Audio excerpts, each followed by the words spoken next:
There's another chance today to talk with Lisa Lanier, our official attorney of this program. We have not talked to her in 2.5 weeks now, and she's coming on today. And I got an email about her. I guess we could share it with her when she's on later this morning.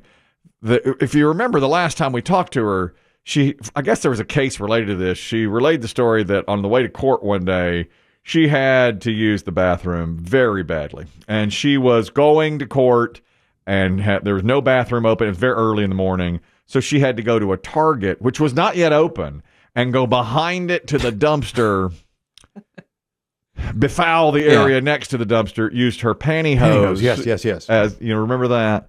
And so that was the last time we talked to her. She had to, but you can't really blame her because she had celiac disease. Undiagnosed at that point. And didn't know. And so she had to use the bathroom right then. We had discussed how I had done the same thing at a historic national park. Along the beachfront. Yeah. There was a case relating to it. Well, a P1 listener said, I heard you all talking about Lisa Lanier crapping herself out of the Target. No, that's really not quite the case. She was able to clean everything up back there.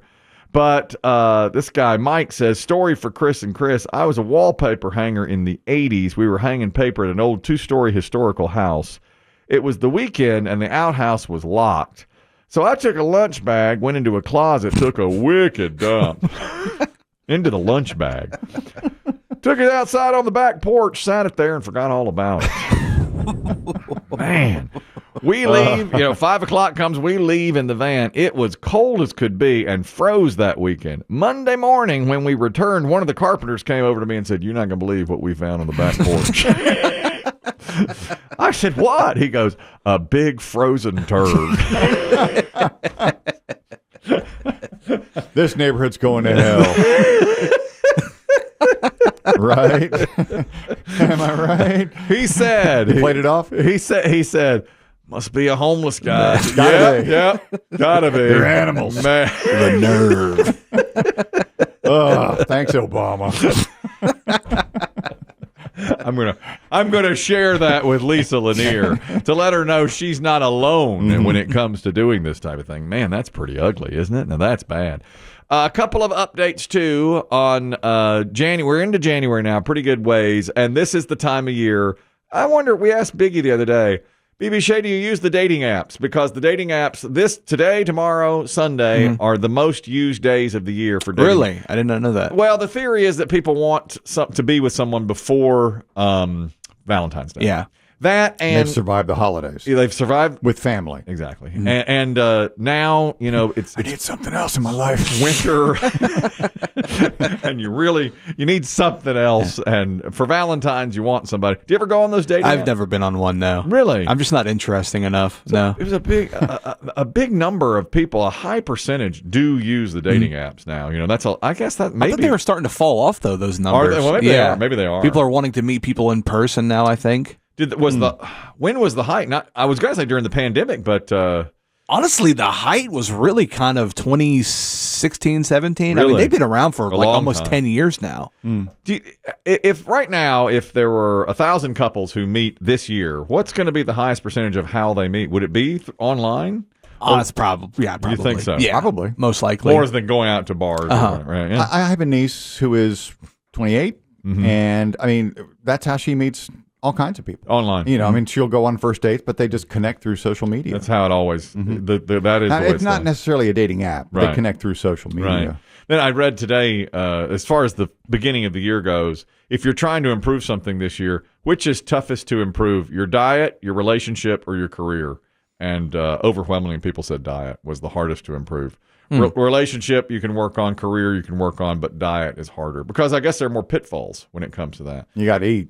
Yeah, and exercise too. They say exercise hard to fit in, that kind of thing. The one other story about the new year, which now we're really into January, but my wife, we haven't gotten to this yet. I know it would drive her crazy. There was another incident this year of twins being born, one on December 31st, right before midnight, and one on January 1st, right after midnight. Now, my wife, the first time we ever heard of that, she said, I could never deal with that as a mother. Because she'd just be a deadbeat mom and just leave the country, change her name? What else could she do? Right, yeah. Really, because she's so into Raising these. How do you overcome that situation? there's nothing you can Can't do. love those kids. No, there's no way. No, They're there's no monsters. way. There's no way. It's terrible. You know, the story, the saga of my son is he was born on March 19th at 5:29 a.m.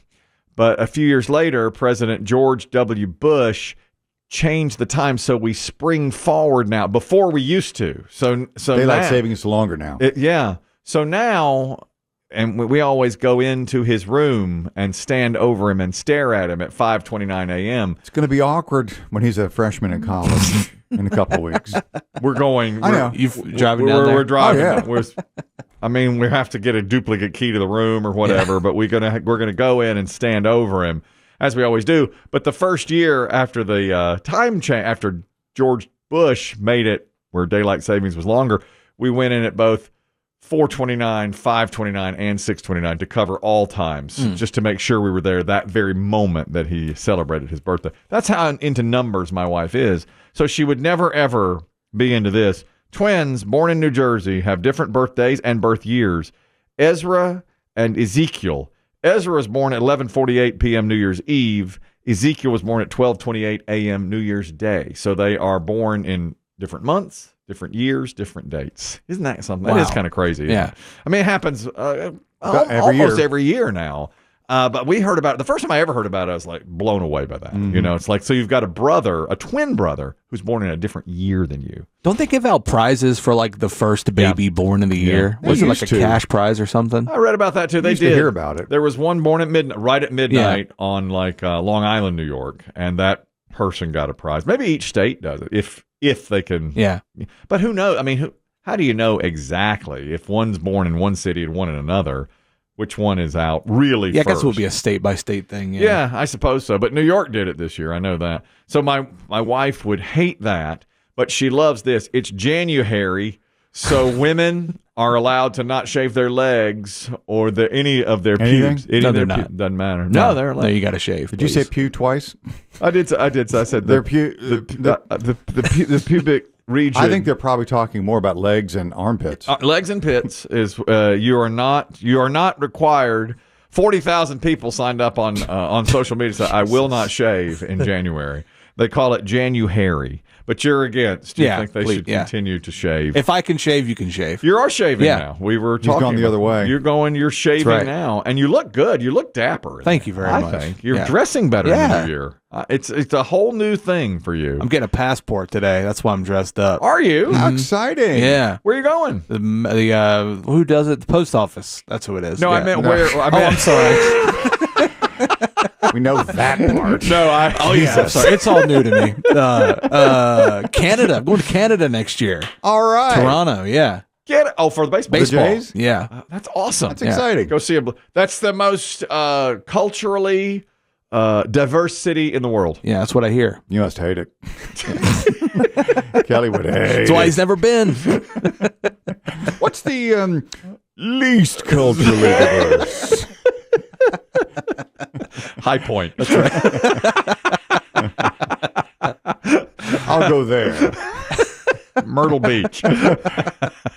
Yes, it's the most culturally diverse city in the world. That's what I hear. And so interesting you bring it up because I just read today, I put it at the ass end of garbage time. So we're on the total other end of the earth on this. But it is golly, it's even after your wrap. I've got 5 pages to go through here.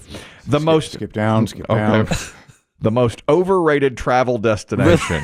Yes. And I'll tell you, on the globe, the most overrated travel destination on the globe. One person said, let me get his quote here. It sucks so bad.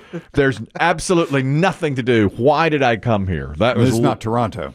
It is not Toronto. Oh. But it's close. Okay. It's all right. close. No, Toronto, I hear, is a great city. That's what I hear. Yeah. I've heard good things about that. So you'll see the Blue Jays. Who are they playing? I don't know yet. Haven't got tickets. Doesn't This is for matter. next year. Doesn't Yeah. matter. Yeah. You should It's get good passport. of you. That's really cool. I think it is cool. He does baseball trips every year.